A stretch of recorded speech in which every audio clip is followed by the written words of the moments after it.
Hello everybody, how you doing today? I'm feeling a little bit under the weather today, and I thought I would use this opportunity to try to create something even though I'm not feeling quite up to it. I've been spending far too much time in bed trying to get rid of whatever I have, and I was itching to create something.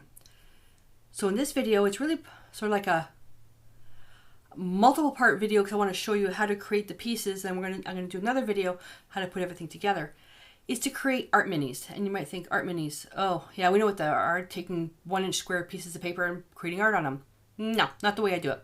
The way that I do it is I take a larger piece, create a background. Book of backgrounds is perfect for this technique. Then you take that page once it's finished and cut it up into smaller pieces. Then you can use those pieces as embellishments into another piece of art. I'm going to go down to the table. I'm going to show you some examples. So I create a lot of prints. This is all from jelly prints, mono prints, dendritic prints, and then what I did was just on ugly scrapbook paper, and I just cut everything up into smaller pieces. These are not my favorite, but that's one use out of them. The ones that I like even better are ones that I created on watercolor paper, and these are from larger pieces that I cut up into smaller pieces. Okay, so these are larger sheets. Then I just cut them up to smaller pieces, and then I finished the edges with, some of them was a black, some of them were a red, but I finished off the edges. Then there's some here where I actually put a thick varnish. This one, it was stamped, thick varnish on these. This was with triple thick and finished off the edges. And to show you, took one and created a necklace out of it. Now, in saying that, I am creating jewelry out of my own artwork, and I'm using resin, not varnish, because resin is like a hard plastic that will withstand weather conditions. This one here, if it gets wet, it'll get broken, so it'll just disintegrate. So that's one thing you can do. This is just a prototype for an actual piece I ended up making with resin. Anyway, so I'm going to show you how to create some quick little minis, and basically I'm doing an old school just with plain stencils. So I've got a whole bunch of stuff here, and I've got my paints all here, and I'll put everything together in the next segment.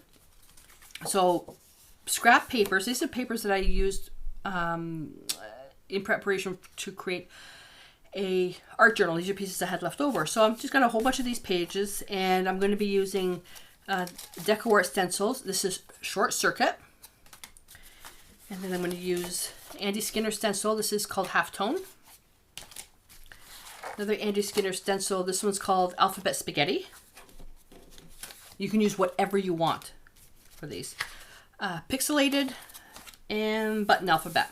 I'm not going to create all of them on camera. I'm going to do a couple because you'll get the idea of what needs to be done. Then what you do with those is that when it's finished, then you can cut them up into pieces and then use them as embellishments in other pieces of art. And in a separate video, I'm going to show you how to take art minis and create an artist trading card in under 10 minutes. All right, so I'm going to prepare the palette and then we'll get started. So I've got everything on the table. You could also use, which is really handy, the Strathmore mixed media paper, which is nice and thick, it's 140 pounds. But remember, we're going to be cutting these into small pieces, so it's going to be really nice and sturdy. Plain old bristle brushes, whatever you use for stenciling, whether you use a cosmetic sponge, stencil brushes, regular bristle brushes, whatever, it doesn't matter. Whatever you're going to use for stenciling. So I just have a few brushes out here. And so I'll start with this one first, with the Button Alphabet. When I look at Button Alphabet, I think it's vintage. I really like the vintage look to it. I'm going to just grab a synthetic brush. And what I want to do is, thinking vintage, transparent yellow iron oxide. Oh, I guess I should have told you what paint I was using, right? See, I told you I'm not feeling well, so this video is going to be haphazard. DecoArt Media Fluid Acrylics, Quinacridone Violet, Phthalo Green Yellow, Phthalo Blue, Transparent Yellow Iron Oxide, Transparent Red Iron Oxide, and Translucent White, and which is very, very fluid. If you can just use titanium white and add matte medium or a bit of water to it. So transparent yellow iron oxide, and you can see how I'm just creating random swatches, just not random swatches, random brush strokes, And some will have multiple layers, some will have one layer. And the idea is that you're going to get something very unbalanced. You're going to have some areas that are going to be dark, some areas are going to be light. You want it to look like this. All right. And I need a little bit more. Well, isn't that a polite noise? Blech. I'm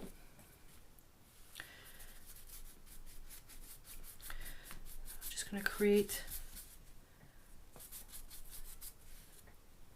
And you can use, again, with this, you can use whatever you want to get the color on there. This works for really any type of medium.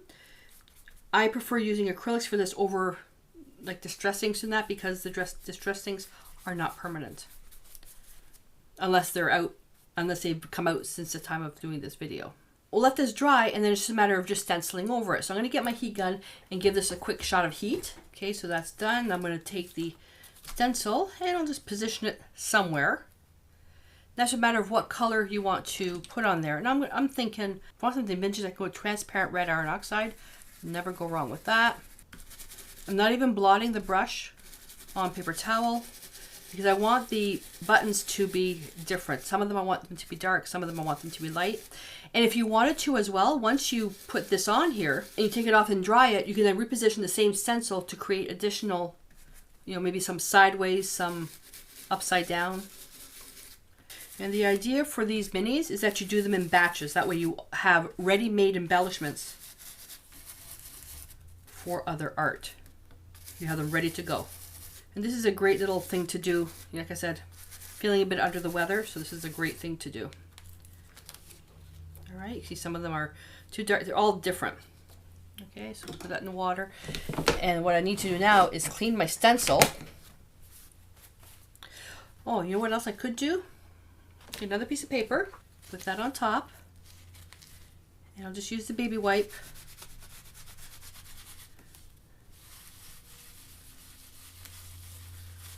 And this will give me the same type of art mini, but much lighter in value. Being careful that I don't ruin the stencil. See? How cool is that? I can turn around and do another one. Yeah, I'll use this one. This one I'm probably going to overlap. So I think I want to make this one more of a blue. So just get another brush. And I'm going to need some water for that. I'm going to make something that's going to look like probably like a cerulean, not cerulean, yeah, cerulean blue. So white, I added water as well, a little bit of phthalo blue.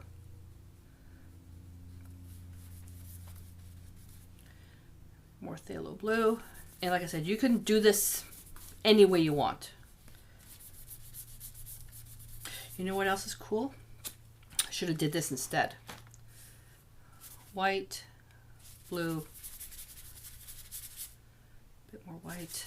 Where's alcohol? So I've got some, it's 91% and 99% in these squeeze bottles. You can get it into a spray bottle. You can then take and just some drops there, then press the paper into it. You get some really cool markings. And this needs to be done either on palette paper or on a glass sheet. When you're doing this, keeping in mind that rubbing alcohol really smells, so just keep that in mind. I think I'm out. Yeah, I'm out. And how you make this mixture is going to be completely random. Oh, landscapers are next door. Oh, look at that. And yes, you can do this on the actual print as well. I love how these are so different. That would make for a really cool background. You just overlap and overlap and overlap to create all these different shapes. So there's another one. I'm going to let that dry. And let's make another one. And I'm going to, on the same paper, I'm going to use green. So phthalo green, yellow.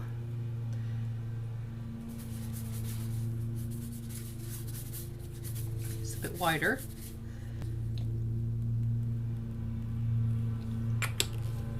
Quickly press that down. Oh, I should go shut the window. Go shut the window.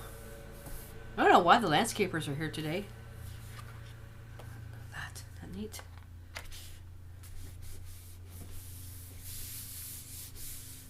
It makes great backgrounds. And then when this dries, you can use it as is and cut it into smaller pieces, or you can further stencil right on top of that. So let's get some Quinacridone violet. And we need to use water.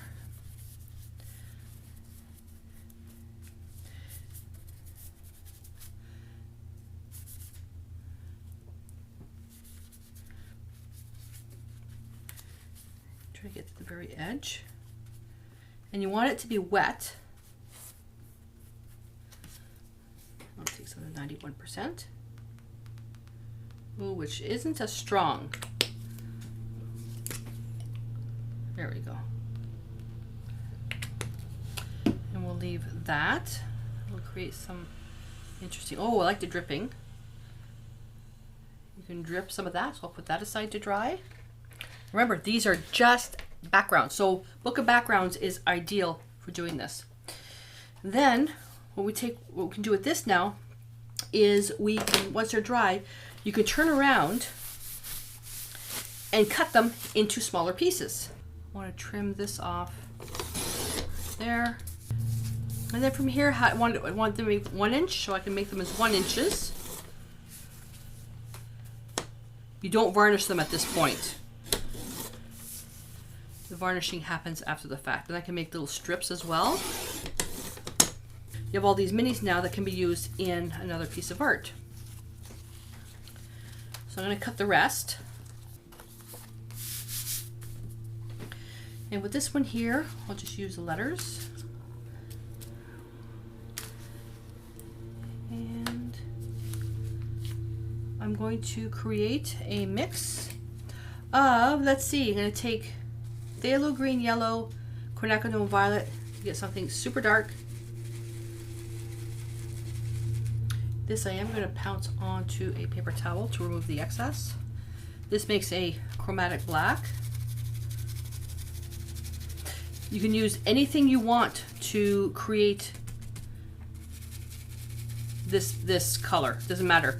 Something dark. I could have used black if I wanted to. I can take a look. Yeah, that's exactly what I was going for. Just be careful if you're using a delicate stencil, because I'm going pretty fast here, going rough. I'm not thinking. I'm just taking the paint and putting it on. And I'm going to come down here and I'll just go right on top. Put a bit more red. Break up that color. See? And take a bit more green. That way I'm picking up something different.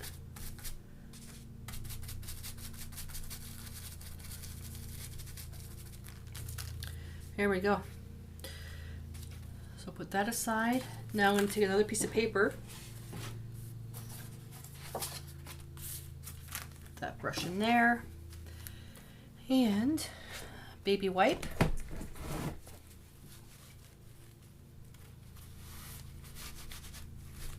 And you could do this on a, again, clean your stencil on a painted background. Oh, that's probably what I should have did with the other backgrounds that I painted. There we go, there's another one. All right, so I'm gonna finish cleaning that stencil. Then I'm gonna go ahead and just prepare the other ones. I don't like doing videos that are sped up, but you get the idea of what I'm doing. So we'll speed up the video and then I'll do the rest of the pieces.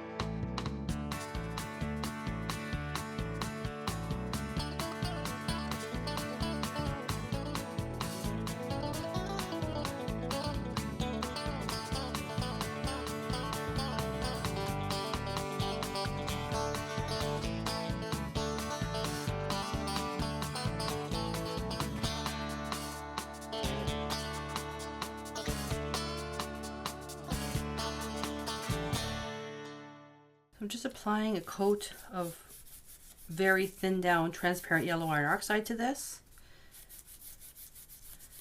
Now we have what's called optical color mixing. So the yellow with the dark color is creating another color. I'm just going to do that. And I brought out some stencils as well, or stencils, some stamps.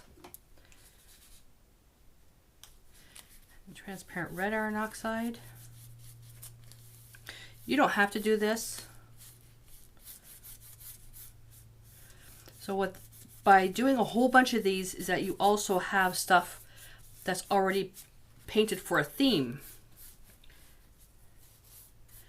I want to take something a little bit darker. I can go dark right to here and just work it down like this.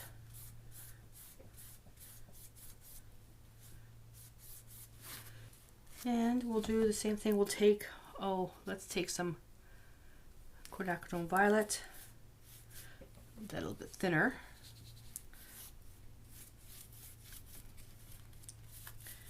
Almost like a stain. I'll keep that. I didn't thin it down enough.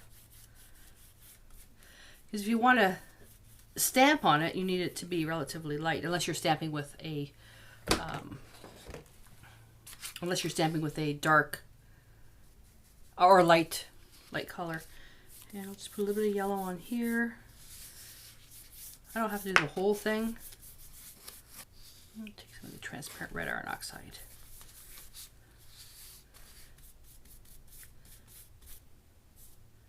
This paper is just sucking everything up because it wasn't primed with gesso. And that's it. Now this one here, I don't like the way this one turned out. So I may not even do anything with this one. But you never know. Cut it up and see what happens. Or just cover it up with gesso and do something else with it. So I'm going to cut this one up. This actually makes for a nice background as well. You have to make sure everything is dry. And I'm going to cut this into larger pieces. They don't always have to be the same size. And for these ones now, I want to do some stamping. So I have just random stamps of shapes. An old clock, a fabric ruler, it looks like, and just some circles, musical notes, and a ticket. And where's my StazOn ink? Jet black. You can use paint if you want. Grab my pieces. You may not be able to see all these at the same time. And all I'm doing is just stamping all over. And you can stamp before you cut or after you cut.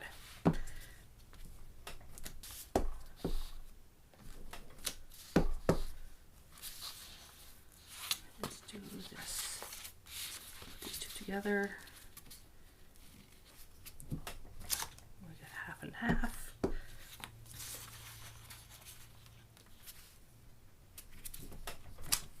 Okay.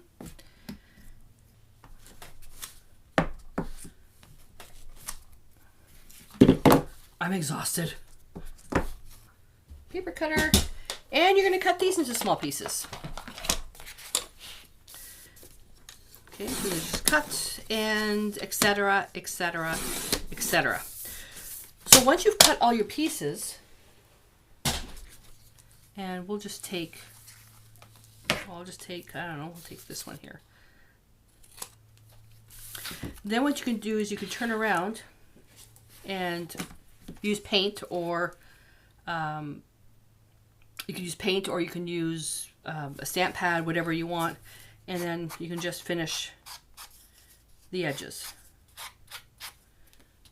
I'll just get some of these pieces here. Okay, so just basically that, and then you have a whole bunch that are ready to go. So hopefully this video give you some ideas of what you can do with backgrounds. Again, the book of backgrounds is a perfect thing for this, to create all your little art minis, and then you can use them into other pieces of art. Batch creating them is so much easier, just painting a whole bunch of backgrounds at once. Then you can do all your, you can collage tissue on it, you can do whatever you want on it, and then just cut them at the end. And then you can even finishing the edges, you don't even have to do that now. You can do that as you're creating the piece. It's up to you. So hopefully this gives you some ideas and how to use up some of your art, even art journal pages that are loose that you don't quite like. Cut them up into small pieces, finish the edges, and then you can create something neat. And the only thing left to do with this, and again, it will be depending on the finish that you want. At this point, like this one here, I would varnish. And I would likely use a triple thick or an ultra high gloss varnish, and that way it's ready to go. But again, the varnishing, because varnish takes so long to dry, I like to varnish for this type of art, varnish now, and that way when I put everything together, it's just a matter of gluing and assembling. Okay, so that's it, you guys. So using your backgrounds in a different way to create embellishments for your art pieces. I would love to see pictures, so if you're part of the private Facebook group, post your pictures in there.